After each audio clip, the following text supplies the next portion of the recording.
Hola consultoras de género y otras profesionales que os dedicáis a esto de la implementación de los feminismos, la diversidad y la consecución de la igualdad.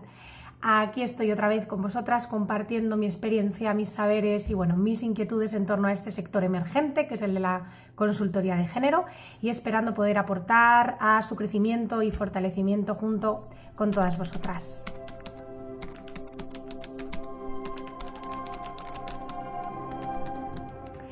En el vídeo de hoy os quiero ir contando mi intervención en el pasado encuentro estatal de consultoría de género que celebramos en Salamanca desde la Asociación Profesional de Consultoría de Género y en la que intervení, en la que compartí con las asistentes, con las participantes, pues diferentes ideas en torno a las tarifas y la relación de las consultoras con la clientela.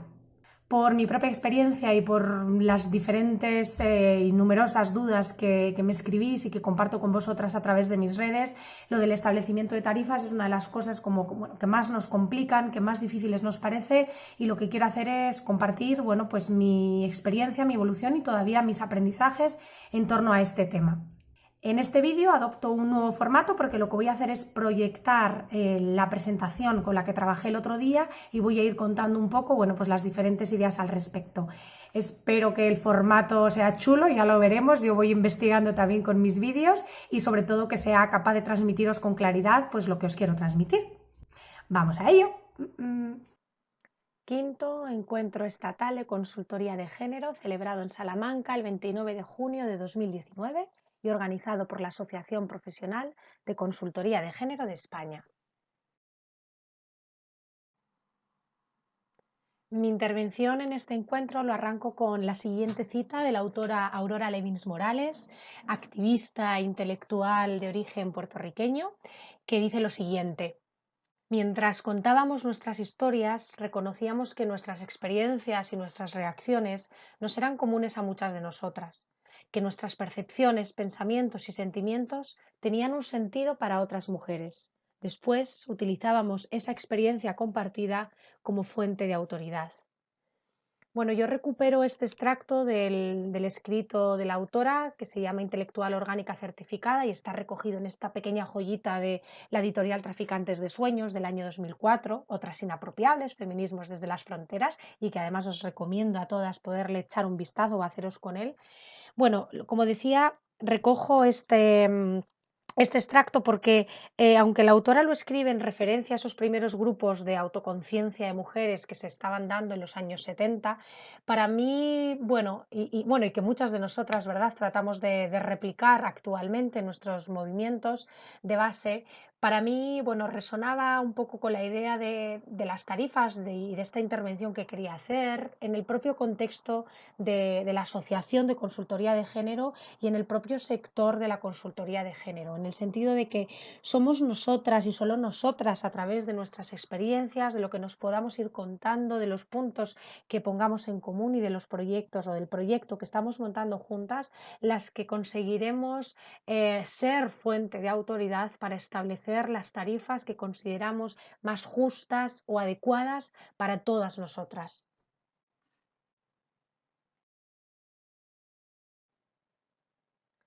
Por eso arranco después, ¿no?, con esta imagen mía en mi despacho trabajando, porque para mí es muy importante que se tomen estas palabras de esta intervención, así como de todas las demás que yo pueda hacer, simplemente como unas ideas más de otra colega, de otra consultora de género, profesional de género como vosotras, que hace sus aportes y que trata de construir sector y red entre todas las profesionales.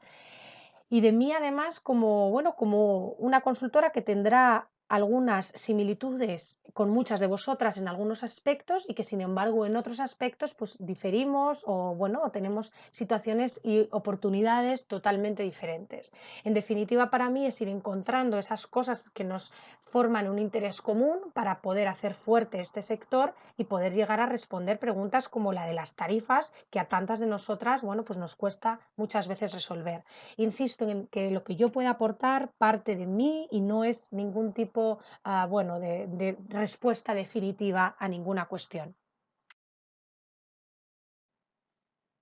Una vez dicho esto y enmarcada un poco esta intervención que hice en el encuentro, estructuré, ¿no?, el resto de mi charla o de mi intercambio con vosotras en torno a los siguientes ejes: un eje de dudas, un eje de descubrimientos y un tercer eje sobre retos. En el eje de dudas lo que hago es recopilar en 5 dudas, bueno, las cuestiones más recurrentes o que tienen más vinculación con la temática en cuestión que estamos trabajando en esta intervención, que son las tarifas y la relación con la clientela. En definitiva, aquellas cuestiones que tienen que ver con presupuesto y, bueno, pues con dinero, ¿no? Al final, y cómo cobrar o cómo establecer los presupuestos en nuestro sector. Estas dudas son o beben de todas esas inquietudes que me habéis ido trasladando a lo largo del tiempo, bien sea por mi correo electrónico o por las distintas redes sociales, y yo he cogido, bueno, pues una ejemplificación de todas ellas y me he ceñido a las que más tienen que ver con este tema que estamos trabajando. Estas son solo una parte de las infinitas dudas que podemos tener con muchas cuestiones. Entonces, bueno, lo interesante es que nos atrevamos a plantear nuestras dudas y que también seamos valientes de poder dar nuestras respuestas con honestidad y transparencia.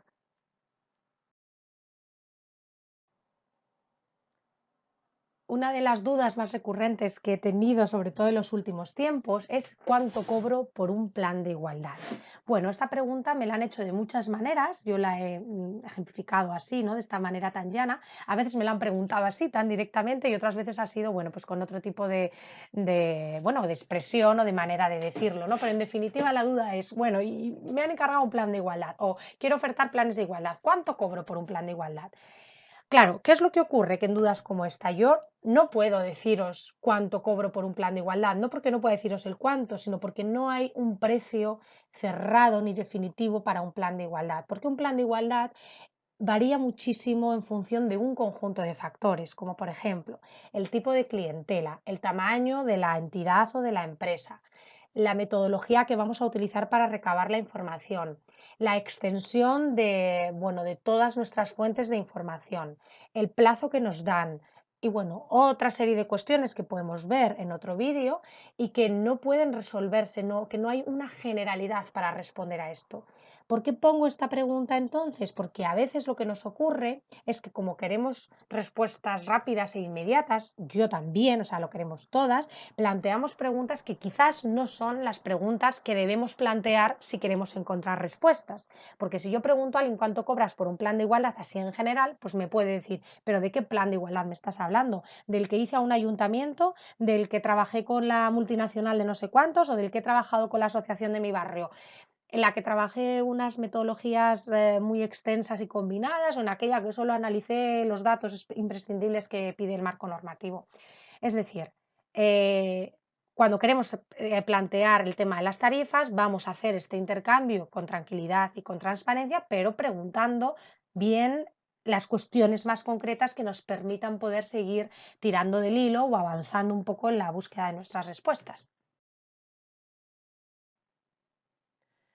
Otra de las preguntas que me llega mucho y que tiene que ver también con las tarifas, claro, es que si cobro los proyectos de consultoría por horas. Claro, esta pregunta a mí también me sorprende, ¿no? Porque en definitiva, si cobráramos realmente, ¿no?, los proyectos de consultoría por horas, esto sería un descoloque, sería una locura, sería a veces podríamos tener presupuestos millonarios. No, no cobramos por horas, porque como bien comentaba una compañera el otro día en el encuentro, yo si tengo que hacer una presentación de PowerPoint, imaginaros, yo puedo dedicarle a esa presentación de PowerPoint 4 horas, o puedo dedicarle 40 horas, pero el resultado que yo tengo que dar es la presentación de PowerPoint. Es decir, yo no puedo decir, pues la voy a hacer en 40 y así presupuesto 40 horas. No, yo en consultoría no trabajo por horas, trabajo por producto y cada producto o cada servicio que doy tiene unas características, tiene una envergadura, una naturaleza distinta que se va presupuestando como bloque. Eso es una idea muy importante que debéis tener. Ahora, que necesitáis tener una aproximación y valoración de las horas que le dedicáis a ese proyecto para luego también poder calcular el presupuesto en función de las horas y tiempo dedicado, por supuesto que sí, pero no solo es la hora lo que debemos tener en cuenta en la presupuestación. La tercera de las preguntas que me hacen también mucho, ¿no? Es que si cuando colaboro con alguien, ¿cómo reparto el presupuesto? Bueno, el modelo que por el que he optado, ¿no? De funcionar como consultora de género es un modelo freelance, como muchas de vosotras ya sabéis, y siempre que tengo la oportunidad, aparte de agradecerlo infinitamente al Cosmos, colaboro o busco las colaboradoras más adecuadas para el proyecto en cuestión. Y claro, cuando tú colaboras con alguien, tienes que establecer el presupuesto general para todo el producto, dividirlo en las diferentes partes y tareas que va a hacer cada una. Esas diferentes partes y tareas han de presupuestarse de una manera interna. Cuando se hace el reparto, a cada cual, en función de las tareas que asuma, le corresponderá una parte del presupuesto. Yo cuando trabajo con colaboraciones, ese presupuesto interno lo hago de manera abierta y transparente. Las personas acceden a esas diferentes partidas con las que yo trabajo. Eso no le interesa a nuestra clientela. A la clientela le interesa que le demos nuestro servicio, nuestro producto lo mejor posible. Cómo tú te organices internamente es un asunto propio de las personas que trabajan en el propio proyecto. Lo que hago, por tanto, es dividir entre diferentes partidas y charlar o comentar con la compañera, pues qué quiere hacer cada una, qué puede, qué le apetece más, en fin, una serie de cosas y de ahí ya se reparte el presupuesto internamente.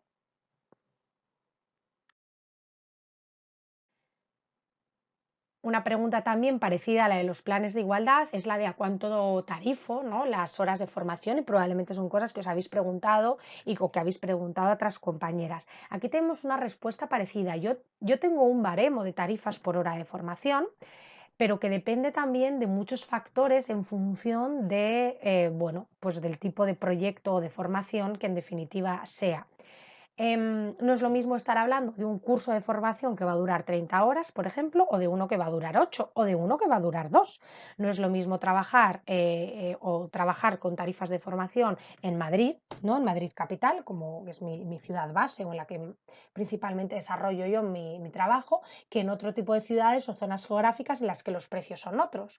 No es lo mismo trabajar online que trabajar de una manera mixta o trabajar de una manera presencial. No es lo mismo hacer una formación de un tema que tú tienes muy trabajado y que te sabes muy bien, o de un tema que es un poquito más nuevo para ti o sobre el que te vas a tener que dedicarle más tiempo. Como son muchos factores, por tanto, una de las recomendaciones que hago es pensad, bueno, en esos baremos que creéis que son justos para vosotras con los que queréis trabajar, en definitiva, y estableced un rango en función de diferentes factores que puedan ir surgiendo por el camino o en cada situación. Otra de las preguntas que también me llegan es que si cobro todo de golpe o lo hago por plazos. Bueno, aquí he de reconocer que yo también he ido aprendiendo a desarrollar bueno, mis servicios profesionales en función de meteduras de pata y a veces de logros pues, que también has ido descubriendo, ¿no? En principio, yo creo que es interesante que nos planteemos cobrar a plazos siempre que el tiempo de implantación o de implementación de los proyectos sea largo, porque si tú haces un proyecto de 9 meses y solo vas a cobrar o vas a cobrar todo al final, ostras, entonces estás 9 meses que o tienes otras fuentes de ingreso o vas a estar pelada. Entonces sí se pueden proponer a la clientela diferentes plazos para el cobro de ese presupuesto acordado. Hay ocasiones, por ejemplo, a mí me ocurre con la administración pública en la que no tengo nada que decir con respecto a cuándo hago la facturación o no, porque siempre, en mi experiencia, con la administración se paga al final, y además luego hay un tiempo de pago, etcétera, etcétera. Entonces yo ahí con la administración no tengo nada que hacer. Por mucho que sea el proyecto, de una u otra manera, tiene sus plazos de ejecución de presupuesto que son los que son. Ahora, con clientela privada, bien sea del tercer sector o particulares o empresa privada, en definitiva, sí podemos llegar a establecer nuestras condiciones de pago, darle una vuelta a las diferentes posibilidades que hay y tratar de adelantaros para poder adelantar algún tipo de pago o como mejor os convenga en cada ocasión.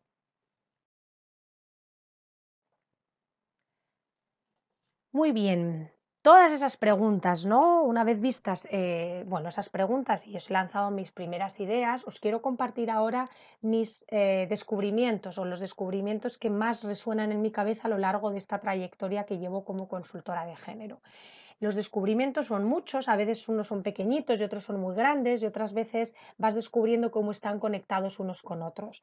¿Por qué es muy interesante o por qué para mí me gusta contaros los descubrimientos? Bueno, es una manera también de abrirme, ¿no? Hacia vosotras y contaros con transparencia cuáles son mis trayectorias. También los descubrimientos nos recuerdan que no lo sabemos todo y que está bien que no lo sepamos todo, que hay preguntas quizás que nunca tengan respuesta y otras que vamos a ir respondiendo por el camino y que también es un ir probando y ir viendo las cosas que nos van funcionando bien. Para llegar a esas cosas que nos van funcionando bien, muchas veces necesariamente nos hemos tenido que equivocar y que meter la pata previamente. Bueno, pues esto es así y con un poquito de alegría las cosas siguen adelante perfectamente.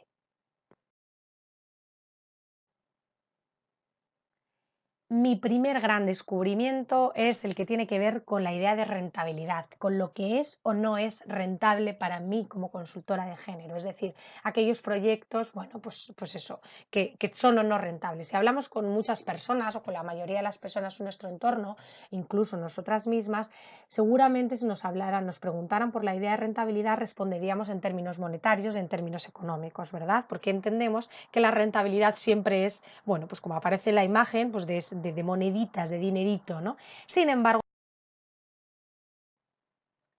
sin embargo, mi propuesta es que lo rentable no es solo económico, ni muchísimo menos. Lo rentable tiene que ver con muchas más cosas que el dinero, en definitiva. ¿Con qué cosas más allá del dinero tiene que ver para mí la rentabilidad, que es algo que me he ido de lo que he ido descubriendo a lo largo de mi trayectoria? Bueno, pues con el aprendizaje, con la época del año, con si puedo tener o no colaboradoras y con el desafío que supone para mí el proyecto. Algunas ideas concretas sobre cada una de ellas son las siguientes. El aprendizaje para mí es muy importante. Yo he podido trabajar o tener un proyecto que económicamente no era muy elevado y que sin embargo han supuesto para mí un enorme aprendizaje sobre determinadas cuestiones, tanto intelectuales como de procedimientos, como de aprendizajes humanos o lo que es, o sea, vitales me refiero, o lo que sea, ¿no? El aprendizaje para mí es un factor de rentabilidad sin duda. Y bueno, y creo que es importante que lo tengamos también en cuenta porque es otra manera también de cuantificar o de valorar, ¿no? La importancia de los proyectos en los que andamos y un poco darle una vuelta a esa idea también de un empleo solo por el intercambio salarial, que sin duda es una clave, que por eso también tenemos un empleo, por el salario. Si todas nos sobrara el dinero y nos haría por las orejas, quizás trabajaríamos probablemente mucho menos, pero no se nos puede olvidar que hay otros factores cruciales. El aprendizaje, insisto, para mí es uno de esos aprendizajes, o sea, uno de esos factores. Otro de los factores que para mí son muy importantes también, es un poco más frívolo después de haber hablado de lo del aprendizaje, pero es un poco más de práctico, ¿no? De planificación, es la época del año en la que me llega el proyecto. Yo, y quizás también como muchas de vosotras, hay determinados meses al año en los que tengo muy pocos proyectos o tengo poquitas cosas. Entonces me entra un proyecto nuevo que quizás no es o no alcanza económicamente todo lo que yo creería que es lo que debería alcanzar y sin embargo me conviene hacerlo porque en esa época del año estoy más floja de curro. A lo mejor ese mismo proyecto con la misma cantidad o presupuesto me llega en otra época del año en la que tengo mucho más trabajo y lo desestimo pues porque no me encaja. Entonces, por eso también la época del año para mí, y quizás, bueno, es algo que vais a ir viendo a lo largo del tiempo, también es un factor importante a tener en cuenta. Otro tercer factor es el de que yo llamo aquí colaboradoras, es decir, para mí un factor de rentabilidad y muy ligado también al de aprendizaje es que el proyecto me permita poder colaborar con alguna compañera en el diseño o puesta en marcha de ese proyecto, ¿no? Eso significa que a lo mejor algo que dedicándole mucho tiempo, mucho esfuerzo, mucha energía, etcétera, podría hacer yo sola, decido compartirlo con alguna colaboradora, decido llevarlo, ¿no? De manera conjunta. Aunque yo ingrese menos por ese proyecto, estoy em, incorporando en mí como profesional y como ser otro tipo de aprendizajes que no se van a cuantificar económicamente, que sin embargo van a tener un impacto muy positivo para mí y sin duda también para el propio proyecto, para el servicio que estamos dando. Las que somos freelance y trabajamos por nuestra cuenta, bueno, valoramos generalmente muy mucho, ¿no? Poder colaborar con otras compañeras que nos permiten salir también de nuestra cueva y contrastar, perdón, nuestras formas de funcionar y, bueno, recordarnos que hay otras compañeras ahí fuera que saben un montón de cosas y con las que todo, bueno, pues va a salir mejor y se va a enriquecer. Y el cuarto y último de los factores que yo bueno, también os dejo caer, ¿no? Como una propuesta para valorar esa idea de rentabilidad que podáis tener con respecto a las facturas y a las tarifas es el tema del desafío, el factor del desafío. Aquí ya es cada una como es. Yo soy una persona muchas veces desafiante, pero sobre todo que me desafío a mí misma, ¿no? Y me gusta enfrentarme a desafíos. Es esa manera que actualmente se dice mucho, ¿no? De salir de tu zona de confort. Bueno, pues para mí un proyecto que me obliga a salirme de mi zona de confort, que me obliga a plantearme cosas que no me estaba planteando o a investigar o a conocer temáticas sobre las que no estoy tan familiarizada o que supone un desafío por el tipo de relación que voy a tener con la clientela o por lo que sea, es algo que valoro un montón y que para mí también debe incluirse en la rentabilidad de un proyecto, porque todos esos desafíos yo sé que me están fortaleciendo como persona y como profesional y que, bueno, y que van a generar un efecto también y un impacto virtuoso en lo que yo pueda ofrecer y en lo que yo puedo ser.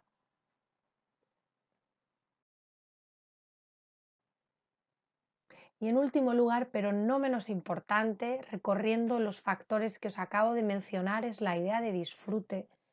La rentabilidad, decía al principio, no creo que solo la debamos contabilizar en términos económicos, sino recuperar la idea de disfrutar lo que estamos haciendo, de disfrutar nuestro empleo, nuestros proyectos profesionales, ¿no?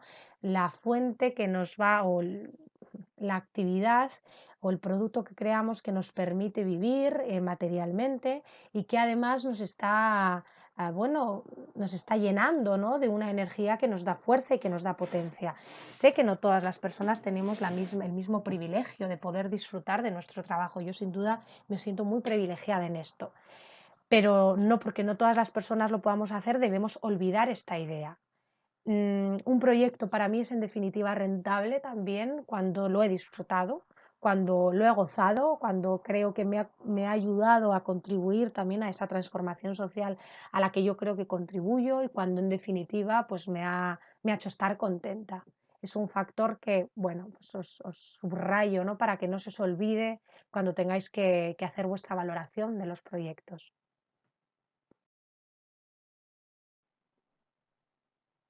Y aquí pasamos al segundo de los bloques de mi intervención. En este caso hablamos de los costes, un poco en la misma línea de lo anterior, ¿no? Esa idea de la rentabilidad no ceñida solo a lo económico. Cuando hablamos no solo penséis en costes económicos, sin duda los costes económicos o monetarios sí han de tenerse en cuenta, pero también existen otra serie de condicionantes que pueden ser un coste o que pueden interferir en nuestra valoración del coste y que no debemos olvidar cuando tengamos un proyecto. Yo estos son cosas que sé sobre, o sea, sobre las que sé que todavía me queda muchísimo que aprender y muchísimo camino por recorrer, pero de momento os voy compartiendo. Muy bien, ¿esos condicionantes con qué pueden tener que ver? Pues en primer lugar con las estructuras físicas y virtuales. Imaginaos que os encargan a elaborar o diseñar un curso de formación sobre la temática que sea. Claro, vuestra pregunta, un curso de formación online, quiero decir, vuestra pregunta debe ser, ostras, yo ofrezco en mi página web un lugar para realizar una formación online, ¿debo contratarla de otra persona o debo buscarme una colaboradora para hacer una sinergia y que esto salga adelante? Todo eso son costes no solo económicos, que desde luego, sino también de otro tipo y que tienen que ver con todas esas estructuras físicas y virtuales. Y lo mismo si se trata simplemente de implementar formación, ¿dónde lo voy a hacer? ¿Lo pone la clientela, el lugar? ¿Lo pongo yo? ¿Qué cosas tengo que llevar? Etcétera. El tiempo de preparación también es un coste. Yo en esto, bueno, sé que intervienen un montón, ¿no? De otras historias, como por ejemplo esta del perfeccionismo. Yo sé que todas somos, o muchas de nosotras somos hiperperfeccionistas porque nos encanta dejarlo todo perfecto y no consentimos ni siquiera que se nos haya pasado una tilde o que una imagen esté desituada de la mitad de la diapositiva, o bueno, chorradas así a las que yo le dedico un montón de tiempo. Tenemos que valorar estas cosas porque el tiempo de preparación es fundamental para el trabajo que estamos realizando. No podemos, como decía, o bueno, como ha dicho alguna compañera alguna vez, dedicarle a un PowerPoint bueno, pues de un curro que nos hayan dedicado 40 horas de trabajo, cuando a lo mejor también se puede hacer en 10 o en 4. No significa que lo tengamos que hacer en 4. Tú deja tu presentación de PowerPoint como mejor creas que está. Ojo, pero ten en cuenta que si tienes un tiempo determinado para entregar todo el producto, qué proporción de tiempo le estás dedicando, ¿no? A esa cuestión en concreta. Otra que tiene que ver aquí es el tiempo de impartición. Lo veíamos antes un poco con lo de cuando me preguntaban que cuánto facturo la hora de formación. Pues es que depende, no es lo mismo dar una formación de 8 horas que dar una de 45 o dar una de 200 en una metodología de formación online, o sea, en un formato de formación online. Otro factor también que tengo yo en cuenta o condicionante a la hora de valorar los costes es la repetición de tareas, es decir, ¿este proyecto va a tener algún tipo de tareas que sean muy automáticas? Por ejemplo, vais a tener que valorar una serie de exámenes finales o de actividades finales de las personas que hagan determinado curso o actividad y vais a tener una plantilla para todas ellas, o no vais a tener plantilla y a cada uno de los documentos, ¿no?, de respuesta de la actividad vais a dejaros ahí embargar y llenaros, ¿no?, con todas las propuestas que vengan en cada uno de los ejercicios, porque el tiempo que le vais a dedicar va a ser totalmente diferente. Y si luego a lo mejor os ponéis a contar, pues no es lo mismo dedicarle 200 horas que dedicarle 100, y eso es tiempo de trabajo también. Esas cosas hay que tenerlas en cuenta. Diseño de los productos también ad hoc, es decir, específicos para cada uno de los proyectos o clientela.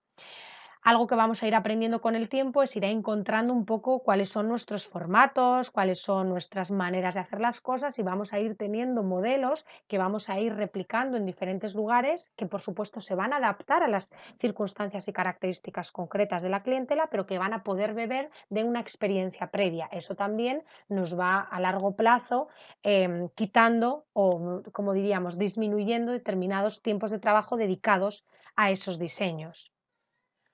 Otro factor importante también es si todos esos productos o servicios son nuevos o son temas ya muy trabajados por nosotras, porque no nos van a llevar el mismo tiempo o no. No es lo mismo haber trabajado un tema que, bueno, pues que ya tienes una bibliografía súper consultada, anotada y sobre la que sabes que te vas a basar, que un tema que es un poquito más nuevo y que tienes que empezar a consultar fuentes bibliográficas, ¿no? Eso también nos va a llevar más tiempo. Por supuesto, mucho más goce también para muchas de nosotras, pero en definitiva también coste en ese sentido de recursos dentro del proyecto. Desplazamientos. Bueno, tengo una compañera que una vez dijo algo muy gracioso y muy, bueno, y muy impactante, pero en definitiva real y que nos puede pasar a todas, y es en la presupuestación de un determinado proyecto, cuando a la hora de presupuestar el viaje, presupuestó el tiempo, ¿cómo se dice?, el kilometraje, ¿no?, de gasolina y todo esto de ida, pero no de vuelta. Claro, dicho así, nos puede parecer como, joe, pues qué despiste más tonto. Efectivamente, un despiste muy tonto, pero tu cabeza estás que tú te tienes que mover de tu ciudad a la ciudad en la que vas a impartir o desarrollar tu proyecto, pero se te está olvidando que tienes que volver a tu ciudad de origen, y eso también debe formar parte de los costes del proyecto. Lo mismo para la gestión y coordinación. Antes yo os hablaba, por ejemplo, que cuando colaboro, ¿no?, con compañeras en proyectos más grandes, establecemos diferentes partidas internas que tienen que ver con las tareas que se realizan. Bueno, muchas veces se nos olvida que la coordinación y la gestión de un proyecto, es decir, todo lo que tiene que ver con comunicación, con difusión, con planificación y con todo lo que es llevar un equipo de trabajo, es tiempo de trabajo y también requiere habilidades y, bueno, en muchas ocasiones unas altas dosis de paciencia y de saber llevar a los grupos. Eso también pueden ser costes en un proyecto que no debemos olvidar. Otra cuestión más, exclusividad o complementariedad, es decir, este tipo de servicio y de producto yo se lo ofrezco a mucha gente, por ejemplo, a través de una plataforma que yo tengo, o se lo ofrezco solo a un determinado tipo de clientela. Bueno, pues es que cuanto igual más gente, ¿no? A cuanta más gente podamos hacer llegar nuestro producto o servicio, de alguna manera estamos reduciendo costes de recursos que hemos dedicado a la elaboración de ese producto. Bueno, no sé si he conseguido explicarlo bien, pero que es muy importante saber qué efecto rebote de alguna manera tiene o puede llegar a tener nuestro propio producto. El calendario es un poco la idea que os comentaba al principio, en función de qué época del año o en qué momento también nos lleguen los proyectos, pero también cuánto tiempo nos va a llevar, ¿no? Poner en marcha ese proyecto. Y en último lugar, y así desde una perspectiva un poquito más mística, es el tema de la energía y que tiene que ver sin duda con la idea de rentabilidad compleja que yo os quería decir antes, ¿no? La energía en tanto que, bueno, pues que sí, como que movimiento interno, vital, ¿no? Como pulsión, potencia, pasión, lo que queráis, alegría o debilitamiento. ¿Ese proyecto me está reforzando a mí o ese proyecto me está machacando a mí porque, bueno, por las circunstancias que sean? Eso también son costes que debemos tener en cuenta.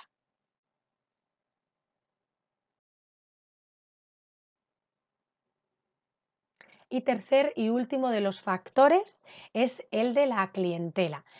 Muy bien, el último de los bloques habla de la clientela porque a la hora de establecer tarifas no es lo mismo comunicarnos o tener al otro lado de la línea, ¿no? A un determinado. Las preguntas que yo suelo hacerme y que os recomiendo que os hagáis para poder establecer el presupuesto adecuado para esos determinados proyectos en los que estéis son, por ejemplo, ¿esta clienta o esta empresa clienta es nueva o es una empresa habitual? Es decir, porque si es habitual y siempre cuentan conmigo para determinadas cosas, yo quizás puedo hacer un trato de favor o algún tipo de, bueno, pues de agradecimiento que por supuesto en este ámbito de, bueno, sí, pues del curro y tal, se suelen manifestar o materializar en términos de reducción de tarifas, pero que son cosas que quizás nos compensan y que no está de más que lo tengamos en cuenta. Lo mismo si es una clienta nueva. Si es una clienta nueva, a lo mejor a mí lo que me interesa, porque es un bombón de clienta, es que se quede conmigo. Y para que se quede conmigo yo lo tengo que hacer muy bien, pero también tengo que darle algo que, bueno, pues que ya piense que está resultándole rentable y exitoso, ¿verdad? Entonces, a lo mejor me conviene no subir mucho la tarifa, sino dejar una tarifa un poquito más baja para que esa clienta se quede conmigo y luego enganchemos. Bueno, diferentes situaciones.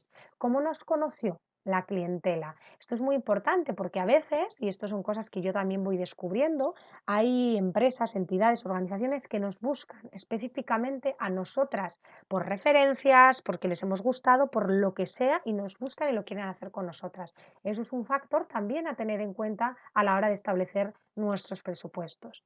Lo mismo, nuestra empresa o entidad o lo que sea es grande o es pequeña. ¿Esto por qué lo decimos? Porque generalmente ese tamaño tiene que ver con bueno, los presupuestos posibles para esas entidades y organizaciones, pero también para el tipo de curro que puede salir de esas diferentes entidades, ¿no? Y organizaciones. Entonces, bueno, factores que también valoréis y en último lugar, para mí, yo creo, para muchas de nosotras no es lo mismo tampoco estar en comunicación con una empresa de carácter o una organización, perdón, de carácter social, como puede ser una asociación de cualquier fin, ¿no? Que tengamos y con el que simpaticemos, una organización empresarial más o menos pequeña, etcétera, o una administración pública. Las condiciones que nos van a poner cada uno de estos tipos de clientela van a ser distintas y quizás también el lugar de nosotras como profesionales es distinto en función de cuál sea la naturaleza de nuestra interlocutora. Cositas que quizás están ahí, pero que a la hora de hablarlas ahora en esta intervención aterrizan y cobran vida propia. Toda esta idea de la clientela tiene que ver con ese objetivo de definir nuestro target, es decir, a ese público destinatario objetivo e ideal al que nos queremos dirigir. Atención, esto no es algo que en un principio nos salga a muchas de nosotras, es decir, no lo sabemos, porque cuando arrancamos, arrancamos un poco a todo, a ir buscando nuestro propio camino y está bien que sea así, pero a lo largo del tiempo sí que vamos a ir definiendo y además las oportunidades que nos han ido surgiendo nos van a ir diciendo también cuál es nuestro target objetivo para trabajar. Y cuando lo vayamos encontrando, tened siempre en cuenta una idea que a mí me gusta tener también en cuenta y creo que funciona, ¿no? Uno de nuestros fines es encontrar a quien valore nuestro trabajo y esté dispuesta a pagar por él, por ello, por lo que hacemos, por nuestros servicios, que valoren lo que hacemos y que estén dispuestas a pagarlo. Y cuando se valora algo, se está dispuesta a pagarlo también, ¿no? Entonces, bueno, ideitas ahí que os pueden ayudar a despejar dudas y clarificar aspectos en torno a esta idea de la clientela. Y en tercer lugar, llegamos al apartado de retos, con el que acabo mi intervención y en el que planteo como consultora de género hacia la asociación una serie de desafíos que yo creo que la propia asociación, como líder en el sector de consultoría de género, tiene pendiente y en algún momento deberá establecer, bueno, la apertura del diálogo para avanzar en la cuestión de la definición de tarifas.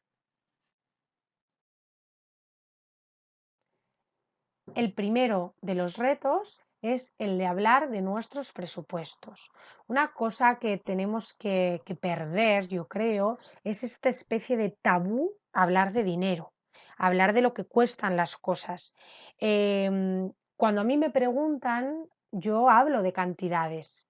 Hablo de cantidades y lo trato de enmarcar con muchas de las ideas que os he contado en esta intervención, pero creo que nos merecemos poder hablar de esto y que es bueno que podamos hablar de los presupuestos, pero con todos los ceritos que llevan, porque si no siempre vamos a hablar de cosas que están en el aire, que están en lo global y que al final, bueno, pues son inconclusas, indefinidas y luego no vamos a saber nada claro. Si queremos trabajar para lograr unas tarifas justas, no precarias y adecuadas, unas horquillas, ¿no?, adecuadas para todas, debemos ser capaces de hablar de los presupuestos sin que nos dé miedo, ¿no?, a decir las cosas que ganamos o que no ganemos y que lo entendamos desde un compartir también el conocimiento y por qué no también a desmitificar un poco la cosa esta de, bueno, pues de hablar del dinero, ¿no?, que es una pesadilla y lo que hacemos es reforzar más la idea de dinero en vez de quitarle, pues yo creo que hierro, ¿no?, que le hemos puesto demasiado.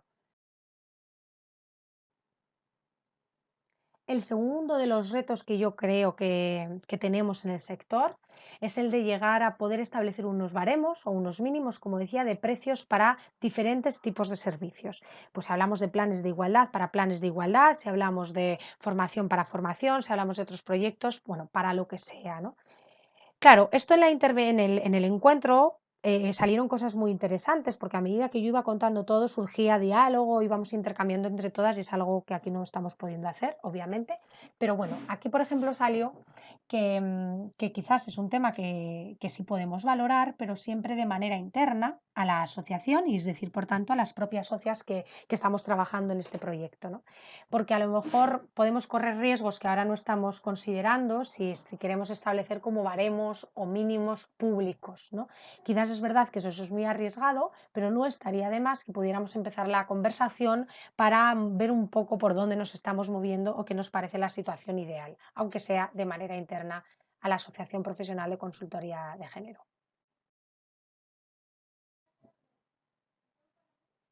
El tercero de los retos que yo creo que tenemos en el sector y que también lanzo así a la propia asociación es identificar los criterios para los propios baremos. Es decir, no solo vale con decir estos son mis baremos o estas son mis tarifas, sino qué criterios estás teniendo tú para establecer esas tarifas. Esto es algo que os invito a que os planteéis cuando trabajéis con vuestras tarifas, porque quizás también en alguna reunión con alguna empresa o entidad cliente o particular os pregunten, ¿no? Y si lo tenéis pensado antes, vais a saber qué poder responder, cuáles son mis criterios para haber establecido las tarifas con las que trabajo. Y ya en cuarto y último lugar, y aquí dando el giro completo hasta ese extracto, ¿no?, del escrito de Aurora Levins Morales, es lograr autoridad en precios en el sector. Es decir, recuperamos esa idea de que la autoridad sobre las tarifas nos la vamos a dar y a conceder nosotras. Cuanto más diálogo, más intercambio y más hayamos trabajado este tema y consigamos llegar más lejos como asociación, más autoridad lograremos porque nuestro posicionamiento será mayor y creo que es un reto enorme que nos va a cubrir y a proteger, ¿no?, a las consultoras de género muchas veces contra otro tipo de competencia con la que no estamos preparadas y quizás nunca, bueno, pues ganaríamos, ¿no?, y no estaríamos en igualdad de condiciones. Así que, bueno, cuarto y último reto, lograr autoridad en precios en el sector de la consultoría de género.